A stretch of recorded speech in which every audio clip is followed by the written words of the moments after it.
সৰ্বপ্ৰথমে আপোনালোকৰ সকলো নিউজ টাইমলৈ আমি এক্সেলৰ তৰফৰ পৰা আন্তৰিক শুভেচ্ছা জ্ঞাপন কৰিছোঁ আৰু বিশেষ এই খবৰটো যেতিয়া আমি পালোঁ আৰু সঁচাকৈ অতিকৈ দুখ আৰু মৰ্মত আমি ভুগিছোঁ আৰু বিশেষ কৰি যিটো ঘটনা ইয়াত হ'ল আৰু সেই বিষয়টো আমি যথেষ্ট এটা দুখ প্ৰকাশ কৰিছোঁ। কালিৰ বিষয়ত আমি এইটো ক'বলৈ খুজিছোঁ, যিবিলাক কাল্পিতে এই ঘটনাটো কৰিলে আৰু তেওঁবিলাকক আমাৰ স্থানীয় প্ৰশাসনৰ যোগেদি আৰু ইয়াত স্থানীয় ৰাইজৰ সহযোগত তেওঁবিলাকক অতি শীঘ্ৰেই প্ৰয়াত্ত কৰিব লাগে আৰু প্ৰয়াত্ত কৰি তেওঁবিলাকক দৃষ্টান্তমূলক শাস্তি দিব লাগে, যাতে পিছলৈ আৰু বেলেগ ব্যক্তিয়ে এনেকৈ কাম কৰিবলৈ যাওঁতে তেওঁ 10 বাৰ ভাবিবলৈ বাধ্য হ'ব। ইতিমধ্যে তেওঁলোকক আটক কৰা হৈ গ'ল। এই সন্দৰ্ভত কি ক'ব? আটক কৰা হৈ গ'ল, তেওঁলোকক কি হোৱাটো বিচাৰে আপোনালোকে? কাল্পিতক আটক কৰা হৈছে ইতিমধ্যে। প্ৰথমে আমি এনে শুনিবলৈ পাইছোঁ, এতিয়ালৈকে দেখা নাই চকুৰে, গম পাইছোঁ তেওঁবিলাকে 3জনক আটক কৰিছে বুলি। তো তেওঁবিলাকক প্ৰশাসনে নিশ্চয় ৰিমাইণ্ডত ল'ব আৰু যিবিলাকে জড়িত আছে তেওঁবিলাকক উলিয়াব লাগে আৰু উলিয়াই সেইটোৱে কৈছোঁ দৃষ্টান্তমূলক শাস্তি দিব লাগে।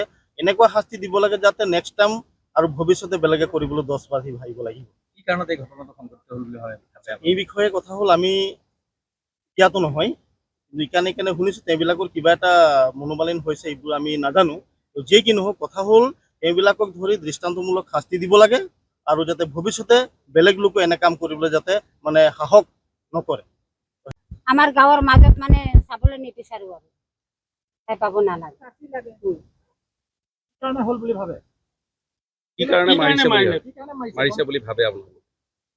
আমিতো নাজানো আমি, কিন্তু এইটো বহুত মানে ডাঙৰ ঘটনা কৰিলেহি আৰু যিজন মানুহে মাৰিছে তাক কিন্তু চৰকাৰে এনে হুটাই এৰি দিব নালাগে। তাক কিন্তু আমি যিমান আমাৰ ইয়াত আছো, আমাৰ ৰাইজ, আমাৰ নম্বৰ নদী, জিলাংচৰ মুণ্ডা বস্তি, সকলোৱে আমি বিচাৰো যে যিজন মানে হত্যাকাৰী, যিজন হত্যা কৰিছে তাক ফাঁচি দিব লাগে। সেই আমি ফাঁচিয়ে বিচাৰো। আমি তাৰ বাহিৰে আমি একো নিবিচাৰো, তাক ফাঁচিহে লাগে মানে। কাৰণ কেলে আজি এনেকুৱা হৈছে, আকৌ যদি ঘূৰি আহিলে এই তেনেকুৱা অৱস্থাই কৰিব। সেইটো কাৰণে তেওঁ ঘূৰি আহিব নালাগে, তাক চৰকাৰে ফাঁচি দিব লাগে। আৰু আমাৰ যিমান ৰাইজ আছে আমাক চবে আমি ফাঁচিটোৱে বিচাৰিছো, মানে বেলেগ একো বিচৰা নাই। মানুহজনক কিহৰ কাৰণে মাৰিলে বুলি ভাবে? কিহৰ কাৰণে মাৰিলে এইটোতো আমি নাজানো। মানে মানুহজনৰ একো অৱস্থা পাতি এনেকুৱা ভালো নহয় যাতে তাক কিবা হিংসা দি মাৰিলে বা কিবা দি মাৰিলে, এইবিলাক কথাটো আমি ক'ব নোৱাৰো। কাৰণ কিবা বেজালি জড়িত আছিলে নেকি, গম পাই নেকি? জড়িত আছিলে, বেজালি কৰে তেওঁ। বেজাৰি কৰিছিলে। মানে কাৰোবাৰ জানিবা পেট বিষালে, কাৰোবাৰ মূৰ বিষালে, কাৰোবাৰ কুকুৰে কামুৰিলে, তেনেকুৱা ঝাৰাঝাৰি কিবা কিবি কৰিছিলে, এইবিলাক আমি জানো। কিন্তু এনেকুৱা ডাঙৰ কৰা নাছিলে। যিজন ব্যক্তিয়ে তেওঁক হত্যা কৰিলে তাৰ ভিতৰত কোনোবাই বেজালি কাম কৰিছিলে নেকি, আপোনালোকে জানে নেকি?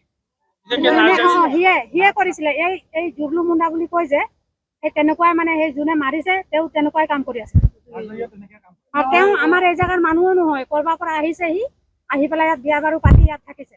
কিন্তু সেই তেওঁলোকৰ ঘৰৰ গাৰ্জেন বিলাকে তেওঁলোকক থাকিবলৈ দিছে। আমি এবাৰ মাতিছিলো বেলেগ জেগাৰ মানুহ ইয়াত থাকিব দিব নালাগে বুলি, কিন্তু তেওঁলোকৰ ঘৰৰ গাৰ্জেনে মা দেউতা নিজৰ ছোৱালীক তাৰ লগত বিয়া দি নিজৰ ঘৰত তাক থৈছিলে।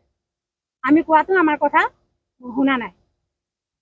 যিকোনো খবৰৰ বাবে যোগাযোগ কৰক 7099017330 লগতে 7099017110 নম্বৰত।